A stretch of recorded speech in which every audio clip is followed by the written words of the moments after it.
James Miller wiped the red dust from his protective visor as he stared at the strange markings on the cave wall. After 3 years of exploring Mars' vast underground tunnel systems, he had grown used to finding nothing but rocks and ice. But this was different. The patterns were too regular, too precise to be natural. "Base, this is Miller," he said into his radio. "I think you need to see this." The response came quickly. "Stay put, Miller. Team 2 is heading your way." He smiled, remembering how many false alarms they'd had over the years. Every scientist on the Mars research station dreamed of being the one to find proof of ancient life. But as he swept his light across the wall again, his heart raced. This wasn't just proof of life. This was proof of intelligence. 20 minutes later, Dr. Anna Thompson and her team arrived, their heavy boots echoing through the tunnel. She took one look at the wall and went silent, her usual quick comments replaced by careful observation. "This isn't Martian," she finally said, running her scanner over the metallic surface they'd found behind the rock face. This is technology we don't even understand yet." The discovery shook the scientific world. Hidden beneath Mars's surface was a vast archive, a library of galactic history stored in crystals that seemed to defy the laws of physics. Teams of researchers worked day and night to decode the alien language, using advanced AI systems to piece together the puzzle. Miller spent countless hours in the archive chamber, surrounded by holographic displays of strange worlds and stranger creatures. Each crystal contained thousands of years of records, detailing the rise and fall of civilizations across the galaxy. Some had mastered faster than light travel. Others had learned to manipulate gravity itself. The sheer scale of it was overwhelming. But something bothered him. Something that didn't make sense. "Have you noticed this?" he asked Thompson one day, pointing to his datapad. "Look at the Earth sections of the archive." She leaned over his shoulder, her brow furrowed. "What about them?" "They're empty." "Well, not empty, but look, detailed records of Earth's geology, climate changes, major extinction events, but nothing about humans. Not a single mention." Thompson shrugged. "Maybe they just didn't find us interesting enough to record." But Miller couldn't let it go. He dug deeper, spending weeks analyzing the Earth records.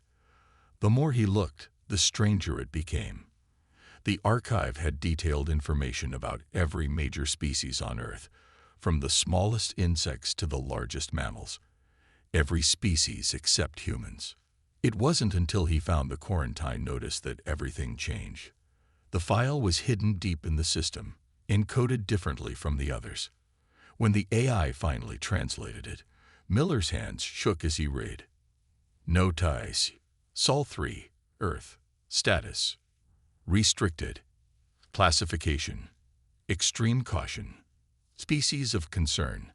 Developing apex predator with unprecedented cognitive capabilities. Action taken. Complete information blackout. Removal from standard archives. Authorization. Galactic Security Council. Year 157,293 of the Common Era. Warning. This species has demonstrated unique hunting patterns and problem-solving abilities that exceed safety parameters. Their combination of endurance, tool use, and pack coordination makes them the most efficient predators yet observed. Recommendation for continued quarantine approved." Miller sat back in his chair, his mind racing. Humanity hadn't been ignored in the archives. We had been deliberately erased, hidden away like a dirty secret the galaxy wanted to forget. But why? What made us so different? So dangerous that an entire galactic civilization decided to pretend we didn't exist. As he stared at the holographic display, showing stars and worlds he had never imagined, a new message flashed across his screen. His heart stopped as he read it. QARNTI breach DTTCT. Location: Sol System, Planet Mars. Species: Human. Status: Warning: Species has achieved space travel independently. Action required. Immediate council assessment. Miller looked up through the archive chamber's dome window at the Earth hanging in the black Martian sky. For the first time in human history, we knew we weren't alone in the universe, but more importantly, we now knew the universe had been watching us all along, and it had been afraid of what it saw. The real question was, what would happen now that we had found them? News of the quarantine breach spread through the Mars research station like wildfire. Within hours, the archive chamber was filled with Earth's top scientists and military officials, all trying to understand what they were dealing with. Miller stood before the emergency meeting, his hand steady as he presented the evidence. The room was dead silent except for the soft hum of the life support systems. The archives don't just show that aliens knew about us, he explained, pointing to the holographic display. They show they've been studying us for millions of years. And what they saw terrified them. Admiral Roberts, a stern woman with gray hair, leaned forward. Terrified them. We hadn't even invented the wheel when they made this decision. What could have possibly scared a civilization capable of interstellar travel? Miller pulled up another file. This is a comparison study they did of predator species across the galaxy. Look at the hunting success rates. The numbers appeared in the air before them. Earth's top predators, lions, tigers, wolves, all showed success rates between 10% and 25%. But early humans had a success rate of over 50%. It wasn't our strength or speed that worried them, Miller continued. It was how we hunt. We were the only species they'd ever seen that used persistence hunting. Dr. Thompson joined him at the front. For those who don't know, persistence hunting is when you chase prey until it collapses from exhaustion. Most predators either catch their prey quickly or give up. But humans, we would track animals for days, wearing them down until they couldn't run anymore. The room stirred uncomfortably as she continued. We have better cooling systems than most mammals. We can sweat, we can carry water, and most importantly, we can think ahead. We don't just chase. We predict where prey will go. We work in teams. We use tools. No other species combines endurance, intelligence, and tool use quite like we do. Miller nodded. And that's just our physical capabilities. The archives show they were even more worried about our mental traits, our ability to learn, to adapt, to pass knowledge down through generations. They found evidence that we would deliberately start forest fires to drive prey into traps. We would study animal migration patterns and set up ambushes weeks in advance. We were using complex hunting strategies before we even developed complex language. But surely they saw we developed beyond that, someone argued. We built civilizations, created art, developed science. That's what worried them more, Miller replied. We took those hunting instincts and applied them to everything. When we can't outfight something, we outthink it. When we can't outthink it, we outlast it. We turned our predatory nature into problem-solving skills. He pulled up another file, showing early human settlements. Look at how we spread across Earth. Other species expand until they meet natural barriers or stronger competition. We just kept going. Deserts, we found ways to cross them. Mountains, we climbed them. Oceans, we built boats. Nothing stopped us. Admiral Roberts stood up. So what happens now? You said there was a quarantine breach. Are they coming?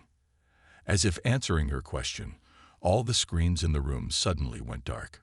When they came back on, a new message floated in the air. Atn human species. Your discovery of this archive constitutes a Class 1 breach of quarantine protocols. A representative of the Galactic Alliance will arrive within one standard solar rotation to assess your species' current development level and determine appropriate action. Be advised, any attempt at hostile action will result in immediate quarantine enforcement. The room erupted in chaos, but Miller barely heard it. He was staring at a small note at the bottom of the message, something that filled him with both pride and worry. Additional notice. Species has achieved space travel and quantum computing 1,000 276 years ahead of standard developmental projections. Caution is advised. As everyone argued about how to respond, Miller thought about what this meant. The galaxy had tried to hold humanity back by hiding us away. But in doing so, they had created exactly what they feared, a species that developed in isolation, keeping all its predatory instincts while developing advanced technology. Tomorrow, they would meet their first alien. And Miller couldn't help but wonder who was really more afraid of whom. The Galactic Alliance ship appeared without warning. One moment the Martian sky was empty, the next a vessel the size of a small city hung above the research station. It didn't look threatening. Its smooth, pearl-white surface almost seemed to glow in the sunlight. But Miller could feel the power radiating from it. Fascinating, Dr. Thompson whispered, adjusting her instruments. They're using some kind of gravity manipulation for propulsion. Our sensors can barely understand what they're looking at. Admiral Roberts was less impressed. Just remember the plan, she said to the gathered welcome committee. No sudden movements. No weapons. No signs of aggression. The alien ship's landing was completely silent. A door simply appeared in its smooth surface, and 3 figures emerged. They were tall, with iridescent skin that shifted colors like oil on water. Their movements were graceful, almost floating. The lead alien spoke, its words automatically translated by the archives technology that they had managed to adapt. We are representatives of the Galactic Alliance Security Council.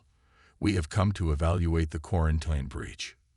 Miller stepped forward as Earth's chosen spokesperson. We welcome you to Mars. I am James Miller, the researcher who discovered your archive. The aliens seemed to shimmer with surprise. You adapted our translation matrix, the leader observed, in less than 1 standard rotation. Impressive. And concerning. We've learned a lot from your archives, Miller replied carefully. Though we have questions about why Earth was quarantined. The aliens exchanged looks. Finally, the leader spoke again. Your species was deemed too unpredictable for integration. Your development has exceeded all projections. You achieved space travel centuries before expected. Is that a problem? Admiral Roberts asked, her voice tight with controlled tension. It is unprecedented, the alien responded. Most species follow predictable patterns of development. They expand slowly, cautiously. But humans, the alien's skin rippled with dark colors. You went from primitive tools to spaceflight in less than 10,000 years. This rate of advancement was deemed potentially destabilizing to galactic society. Miller noticed something in the alien's tone, not just concern, but genuine curiosity. He decided to take a risk. You're not just here to evaluate the quarantine breach, are you? He asked. You want to understand how we did it. The alien's skin shifted to a deep blue. Your species' independence from the normal development paths is intriguing. You created technologies we never considered. Your approach to problems is unique. Dr. Thompson stepped forward, her scientific curiosity overcoming her caution. Could you give us an example? Your method of achieving faster-than-light travel, the alien replied. All other species developed it through manipulation of space-time fabric. But you found a way to slip between the dimensions themselves. It's less efficient, but far more adaptable. Like many of your solutions, it shows signs of your predatory evolution, finding ways around obstacles rather than through them. The conversation was interrupted by a sudden alert from the alien ship. The 3 visitors turned simultaneously, their skin flashing with patterns of light. We have received concerning news, the leader announced. The Council has reviewed your current development level. They are divided on how to proceed. What does that mean? Admiral Roberts demanded. Some believe your rapid advancement proves the original quarantine was justified. Others see potential value in your unique perspectives. The Council has decided to implement assessment protocols. Miller's heart sank. He had read about these in the archives. You mean tests, to prove we're safe to join galactic society. The alien's skin rippled with what might have been sympathy. To prove you can control your predatory instincts. To show you can be trusted with advanced technology. As the aliens returned to their ship to prepare the trials, Miller looked at his colleagues. They all understood what was really happening. The galaxy wasn't testing whether humans could be trusted with advanced technology. They were testing whether they should fear what humans might do with it. The real question was, would humanity's predatory past doom their galactic future, or would it be the key to proving their worth? The Galactic Alliance's testing arena looked more like a nature preserve than a military facility. Miller stood with Admiral Roberts and Dr. Thompson at the entrance, watching as alien officials set up what they called simple evaluation scenarios. "This is ridiculous," Roberts muttered. "They're treating us like lab rats." The Alliance had given humanity an ultimatum: pass their tests or face permanent isolation from galactic society. They claimed it was standard procedure for emerging civilizations, but Miller had found something in the archives that suggested otherwise. "These aren't standard tests," he whispered to his colleagues. "They're hunting trials. Every scenario is designed to trigger predatory responses. They're trying to prove we're too dangerous." The first challenge began at dawn. 20 human volunteers, including Miller, were placed in a massive enclosed environment. Their task seemed simple: track and capture a creature called a Shadow Leaper, an alien predator known for its stealth capabilities. What the Alliance didn't expect was how humans would approach the problem.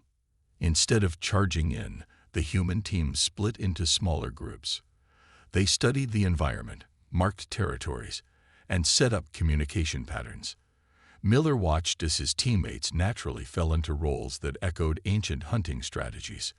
"Look at how they're moving," Dr. Thompson commented from the observation deck. "They're using the same techniques our ancestors used to hunt on the African savanna. Multiple teams, coordinated movements, creating channels to direct the prey." The alien observers muttered among themselves as the humans demonstrated their methodology. Hour after hour, the teams worked tirelessly, taking shifts, never letting their target rest. They didn't try to match the Shadow Leaper's speed or strength. They didn't need to. "They're wearing it down," Roberts smiled. Classic persistence hunting. After 18 hours, the Shadow Leaper, a creature that had never been successfully captured in similar trials, finally collapsed from exhaustion. The human team hadn't just completed the challenge, they'd revolutionized it. But the Alliance wasn't finished. They introduced new challenges, each designed to prove humans were too aggressive, too unpredictable. Each time, humanity showed something different. In a combat simulation, the human team focused on defensive strategies and minimal force, demonstrating restraint rather than aggression. In a survival challenge, they showed exceptional cooperation and resource sharing, contrary to the Alliance's expectations of competitive violence. The final test was the most revealing. The Alliance placed a human team in an environment with a supposedly unsolvable puzzle, a maze that changed its configuration every few minutes. "Watch this," Miller said to the alien observers. "You're about to see why hiding us away was your biggest mistake." The human team didn't try to solve the maze. Instead, they studied its patterns, timing the changes, looking for the underlying logic. Within hours, they had mapped out the algorithm controlling the maze's transformations. "You see," Miller explained to the stunned Alliance representatives, "you thought our predatory nature made us dangerous. But being predators taught us something crucial: patience, the willingness to observe, to learn, to wait for the right moment. We don't just chase our prey, we understand it." Dr. Thompson stepped forward. "Your tests were designed to prove we're violent and unpredictable. But you forgot something fundamental about predators. The best ones are methodical, calculating, and above all, adaptable." The Alliance Council huddled together, clearly disturbed by the results. They had expected to see mindless aggression. Instead, they witnessed problem-solving, teamwork, and innovation. As the day ended, Miller reviewed the data from all the trials. Something became clear. The Alliance hadn't just failed to prove humans were too dangerous. They had proven why humanity's unique evolution made them potentially valuable allies. "You can't judge a species solely by its origins," he told the Council. "What matters is how they evolve, how they grow. Yes, we're predators, but we've learned to channel those instincts into exploration, innovation, and cooperation." The Council's response would determine humanity's future, but as Miller looked at his teammates, tired but proud, accomplished but humble, he knew one thing for certain. They had shown the galaxy not what humans were capable of destroying, but what they were capable of achieving. The question now was, would the Alliance be wise enough to see the difference? While the Alliance Council debated the results of the trials, Miller spent his time diving deeper into the archive. Something about their reactions didn't add up. Why would such an advanced civilization fear a species that had barely mastered space travel? The answer came from an unexpected source, a corrupted file buried deep in the archive's oldest sections. Dr. Thompson had developed a new program to recover damaged data, and what they found changed everything. "Look at this," Miller called out, his voice echoing through the archive chamber. "It's a report from the first observation team that studied Earth, dating back nearly 2 million years ago." Admiral Roberts and Dr. Thompson hurried over to his workstation. The holographic display showed ancient humans, but not like any historical record they'd seen before. "They weren't studying us because they feared our violence," Miller explained, his voice filled with growing excitement. "They were studying us because we did something they thought was impossible." The report showed early humans tracking a herd of massive prehistoric animals. The aliens had recorded everything, watching in fascination as our ancestors demonstrated their unique hunting style. "Look at the data," Dr. Thompson said, pointing to the scrolling figures. Every other predator species they'd encountered relied on ambush or sprint hunting. They either caught their prey quickly or gave up. But humans... She paused, reading further. "We just kept going." "It's not just that," Miller added. "The report shows their amazement at our thermal regulation through sweating, our ability to carry water, our coordination in groups. But what really frightened them was how we combined all this with tool use and planning." The holographic display showed more scenes. Humans using simple weapons, setting traps, sharing information about prey movements, teaching younger generations their techniques. "We were the first species they'd ever seen that could think ahead and adjust strategies mid-hunt," Miller continued. "Other predators were faster, stronger, or better armed by nature. But we could look at a problem and figure out multiple ways to solve it. We could learn from our failures and improve our methods." Admiral Roberts frowned. "But surely other species evolved similar capabilities." "That's just it," Miller replied, pulling up another file. "They didn't. The Alliance had categorized every known intelligent species by their evolutionary path. Most evolved from prey animals, developing intelligence as a defense mechanism. Some evolved from pack hunters like wolves, but they relied on speed and strength. A few came from ambush predators, but they specialized in single powerful strikes. But humans," Dr. Thompson breathed, understanding dawning on her face. "We evolved as endurance predators. We combined physical stamina with problem-solving in a way no other species had." Miller nodded. The quarantine wasn't about violence. Every species has violent tendencies. It was about our potential. We were the only species that evolved to simply never give up, to always find another way, to outthink and outlast any challenge. The display showed more recent observations. Humans crossing deserts, sailing across oceans, climbing mountains, each time adapting and developing new tools and techniques. "The Alliance didn't fear what we would do to them," Miller said quietly. "They feared what we would become, a species that combines relentless determination with creative problem-solving. That can both outthink and outlast any obstacle. That treats every failure as just another puzzle to solve." Just then, an alert flashed across their screens. The Alliance Council had reached a decision about humanity's fate, but now, Armed with this new understanding, Miller saw their upcoming announcement in a different light. "They're not testing us to see if we're dangerous," he told his colleagues as they headed to the meeting chamber. "They're testing us to see if we've maintained these abilities despite our technological advancement. They want to know if we still have the same drive that made our ancestors the most successful hunters Earth ever produced." As they walked, Miller couldn't help but smile. The Alliance had spent millions of years trying to hide humanity away, afraid of what we might become. But in doing so, they had only made us stronger. We had developed in isolation, keeping all our ancient abilities while developing new ones.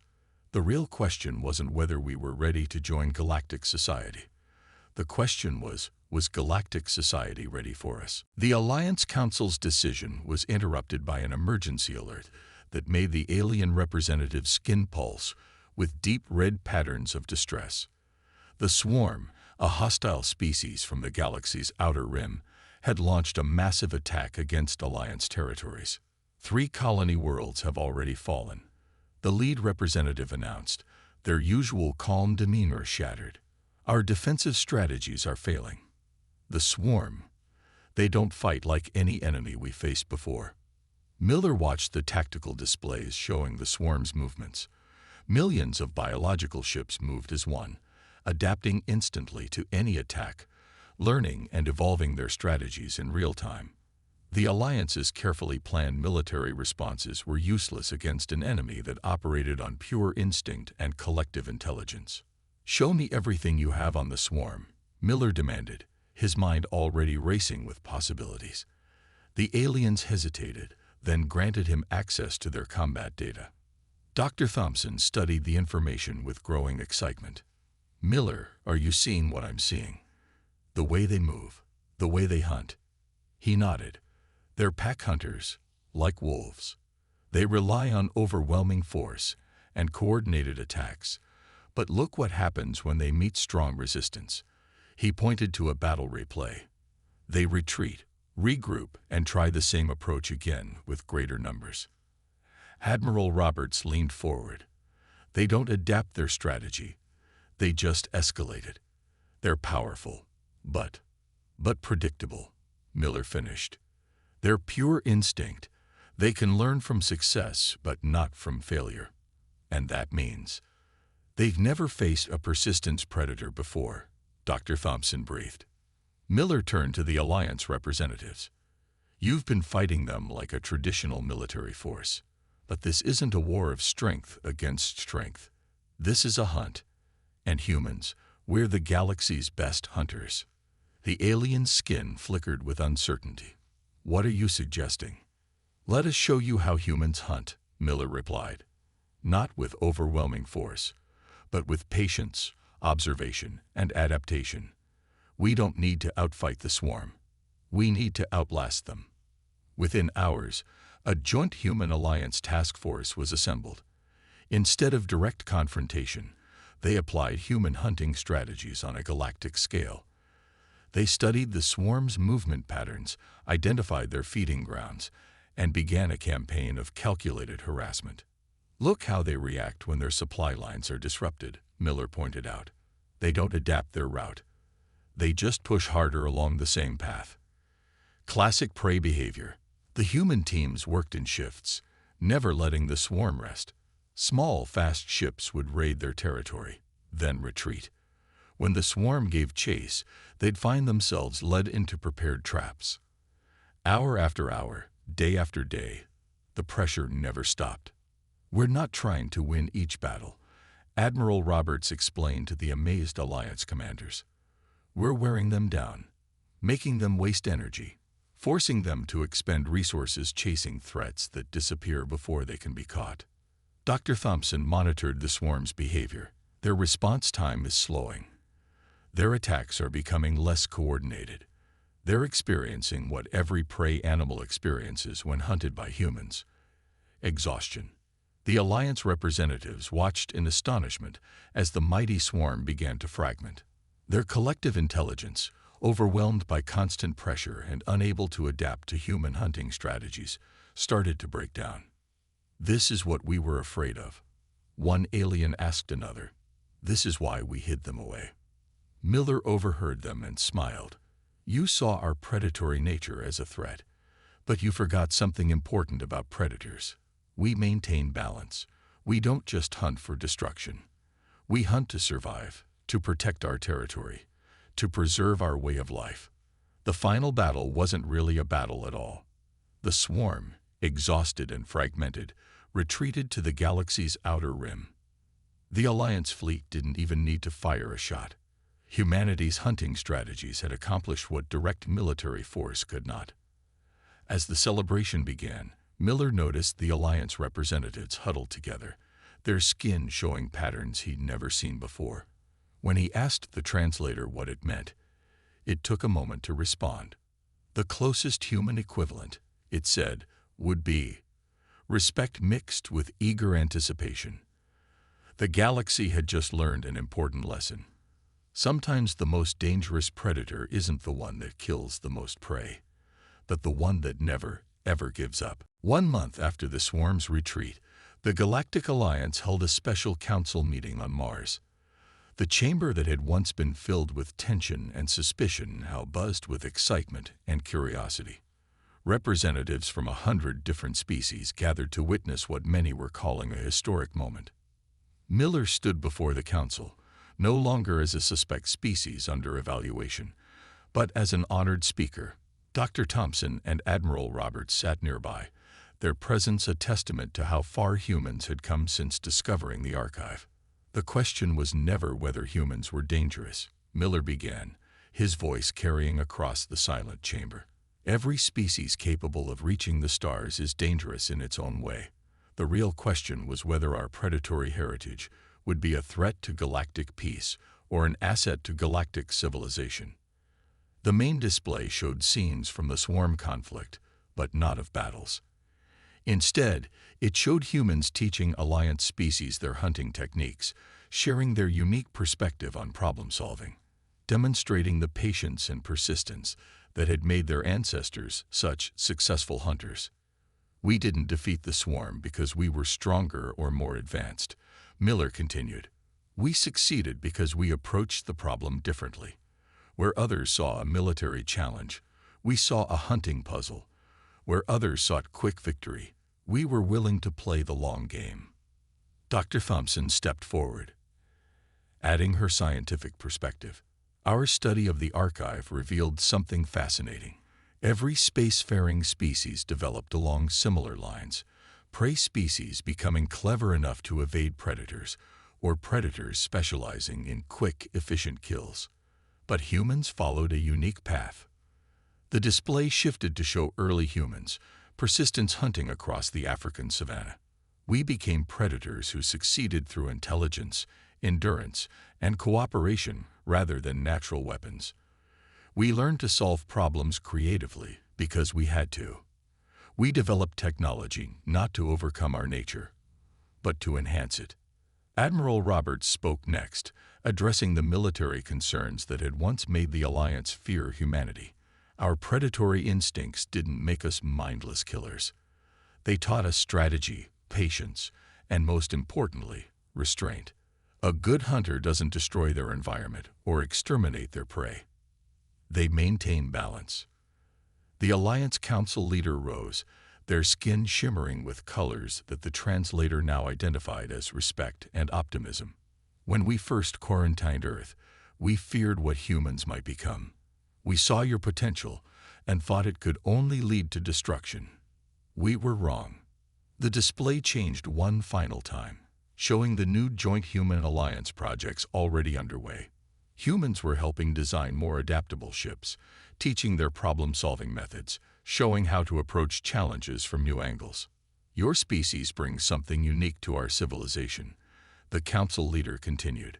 You show us that strength isn't just about power, that intelligence isn't just about knowledge, and that being a predator doesn't mean being a destroyer. Miller smiled as he delivered the conclusion he had spent weeks preparing. Humans aren't just persistence hunters anymore. We're persistence explorers, persistence innovators, persistence problem solvers. We don't give up. We don't stop learning. and we don't stop trying to find better ways forward. The Council's vote was unanimous. Humanity would not only be fully integrated into galactic society, but would take a special role as advisors and teachers. The qualities that had once made them feared would now help shape the galaxy's future. As the celebration began, Miller found himself back in the archive chamber where it had all started. The records had been updated.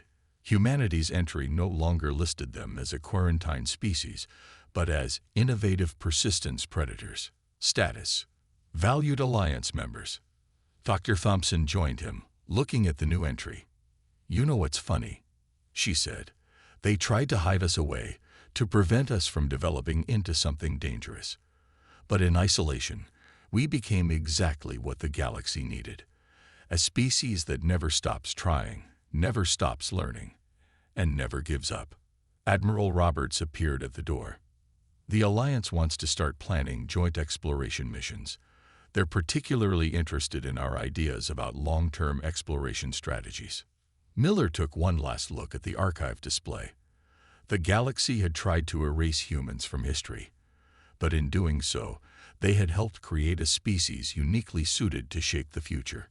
As he followed his colleagues out, he couldn't help but think that sometimes the most important lessons come from the very things you're most afraid of. The predators that had been erased from history had become the teachers shaping humanity's future among the stars.